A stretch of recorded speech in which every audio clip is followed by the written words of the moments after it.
We're here with Brendan Hughes, visionary, founder, and head chef of St. Johnsbury Distillery and Prohibition Restaurant. Brendan, thanks so much for taking the time. Yeah, thank you so much for having me. You know, you have accomplished a tremendous amount in the 12 years since you graduated from the St. Johnsbury Academy. I see a thriving business here. You have a talented and dedicated staff. And frankly, you're a jewel of the St. Johnsbury community. I don't know about that, but thank you. I appreciate it. I'm just doing as much as I can for the town. Tell us what inspired you and why here in St. Johnsbury? Yeah, so especially when I was going to school here, I loved the area, I loved the people who I was associated with, I loved my upbringing, and I really wanted to come back here and help that for other people to be able to have that kind of opportunity to live and grow and have their kids here and have them go to a great school like St. Johnsbury Academy. But a lot of it comes down to the economics in the area, and when I was a student here, it wasn't as good, and so that job creation was very important for me, and that's why I wanted to come back to my hometown, start a business like this, create jobs for people and opportunities for tourists to come in and see a very cool site while also spending money here. Yeah. What was the inspiration for a distillery? Yeah, so that kind of started out, so when I moved back, I went to a graduate program over at the University of Notre Dame, and then I came back and I actually started working for St. Johnsbury Academy, and then my dad and I really wanted to do something together. Okay. So we were kind of searching around. We thought about a brewery. The market was pretty saturated at that moment, so we kind of started looking into what a distillery might look like, and especially in the craft area of distilling. And there was a gentleman named Duncan Holiday who lived here on the outskirts of town and had his own distillery, and he did classes every single year of teaching how to make spirits and all that kind of stuff. So we reached out to him and said, we're kind of interested in doing this project here in the town. We wanted to see what you know, and unfortunately we missed your class, but we would like to come up and talk to you. So he's like, yeah, come on up and we'll kind of talk. And so we went up to his property, very beautiful up there in the outskirts between St. Johnsbury and Barnet. He had 40 acres of land up there. He did a lot of his own sugaring. And basically, Old Dunk was sitting there with a barn around it. I remember Old Dunk, the Old Dunk Mill. Now, you reference Old Dunk. Tell us what Old Dunk is. Yeah, so Old Dunk is our original still. It's custom made and designed by Duncan Holiday. So this one did all of our manufacturing from start to finish just by itself. And then since we moved to this new location, we've added his sisters there to either side of him that help out with the whole process as well. So he doesn't have the full load on himself anymore. He does our refining run. So basically that last run that really isolates good alcohol from everything else and what we're using for our spirit. And so he's very important. He's a stereotypical column still. And so I was going to say, it's wicked tall, and it's unlike any of these other stills. Duncan designed and built this. Yeah, so Duncan designed and built it from scratch.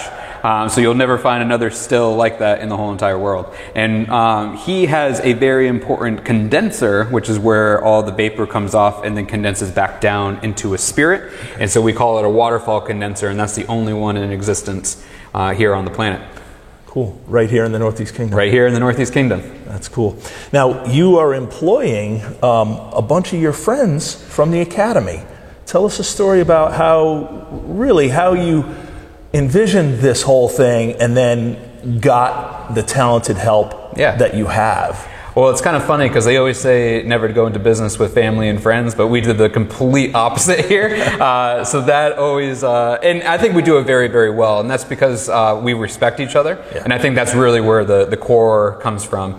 But so myself, my dad, and my brother-in-law all put money in to purchase Dunk's Mill and turned it into the St. Johnsbury Distillery. So we're the co-founders. And then since then, since basically the beginning, Mark Kolagowski has been on board. He joined us my 12th grade year in St. Johnsbury Academy. So he was only there for a year, but we became very, very close during that time, and especially afterwards. He was working as a mechanical engineer, and he was like, well, I'm not really enjoying what I'm doing. And I was like, well, let's come over and learn how to distill. So he was been on board since the very beginning. And then a couple months later, our other friend, Greg Piper, joined us because he was working for Wayfair at the time down in Boston, just not really enjoying it. And I was like, well, we have this opportunity up here to to kind of figure things out. What do you say? And so he jumped on board a few months later. But it's been great ever since. They are now owners as well through Sweat Equity.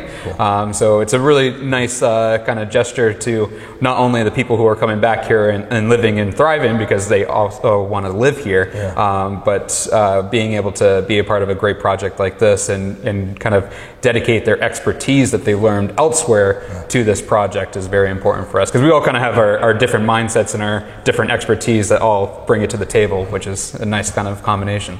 Build it and they'll come. Yep.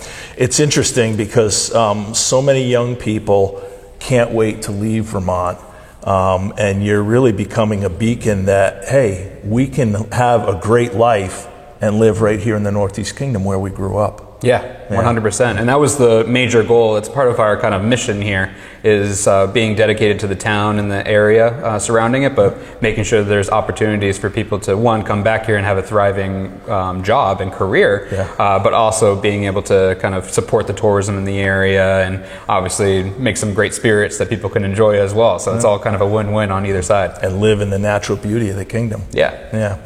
Now, you've expanded significantly. You started with Old Dunk. Tell me about this beautiful copper still over here. Why is that one copper and this one stainless steel? Yeah, for sure. So Ginger over here is our newest still. We got her about 2.5 years ago, and she's a stereotypical pot still. So it's a little bit of a different technology than the height that's very important for Old Dunk, who's a column still. Her column is separated into different chambers, and so each chamber kind of replicates what the height of the column would do in Old Dunk. So every time it goes through a chamber, it goes through its own refracting run. So that basically means going from a spirit all the way up to a vapor again, going into the next chamber, and then getting back down into a spirit again. So recondensed into a spirit. And so she has 5 chambers in her still. So every time it goes through a chamber is technically one of those distillation runs.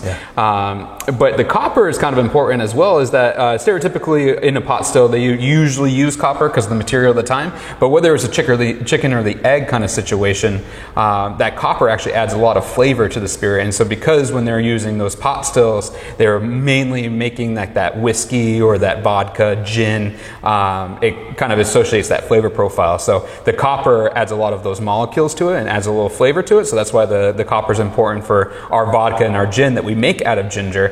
When the rum, we usually use more of the stainless steel and glass. Interesting. You have developed a lot of different flavors. What inspires you to create a flavor, and how does that process, walk us through that process? Yeah, so right now it's kind of, before it was like just happened to happen and we kind of figured it out. So it was almost like we just had the spirit, we didn't know what to do with it, so we kind of tried things out and see what they turned into. So the spirit is basically raw alcohol? Yeah, exactly. Or if we were mixing it with something and it didn't turn out how we liked it, we would try something else with it, because what else are you going to do with it, because we're not going to bottle it. So, so that's how it first started out. But now it's a lot more of a strategic kind of plan of what's big in the market right now, especially for other distilleries, and how we're going to kind of create that for our own brand and what we want to produce for that high quality aspect of the spirit. And so a lot of the R&D projects right now, we wanted to make sure that we had a seasonal liqueur that comes out every single season. And so that was a big bulk of our R&D that we've been doing for the last 2 years, 3 years. And now we have some eyes set on some bigger things that are coming down the pipe that we're very excited about. So you're more than just the local St. Johnsbury market. Are you national? Not quite yet, no. So we are partnered with the 802 Spirit Stores, so Vermont being a control state.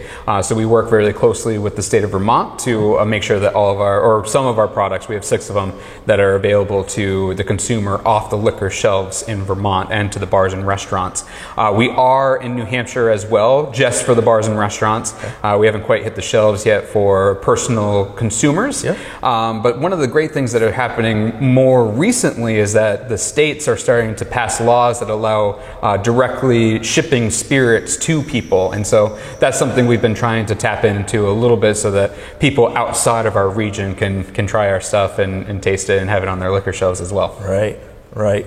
It's so interesting to me that St. Johnsbury, the Northeast Kingdom, Vermont in general, is really sort of an incubator hub for great food and great drink, you know. And you've expanded now to the restaurant as well. Yeah, right? So upstairs we have a full, it's where our tasting room was and is, but we have a full functional restaurant there as well now. So we do cocktails with our spirits.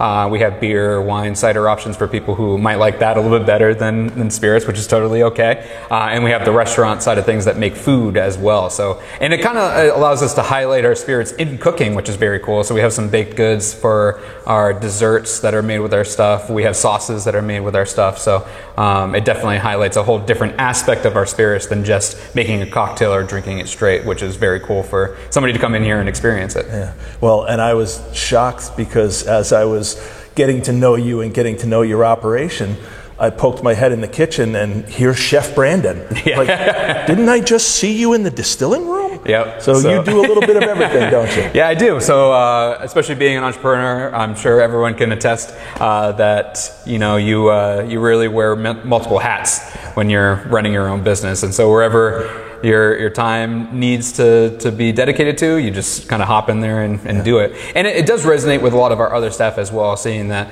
the owner is there willing to mop the floors and change out the gutter, all that kind of stuff. So being on the front lines with everybody else definitely makes it so that dedicated staff remains dedicated and happy to be here. Well, I have to tell you, I've spoken to all of your staff behind your back, and they are all just thrilled to be working here and inspired by you. So you're doing a great job. Awesome. Well, that's good to hear. Yeah.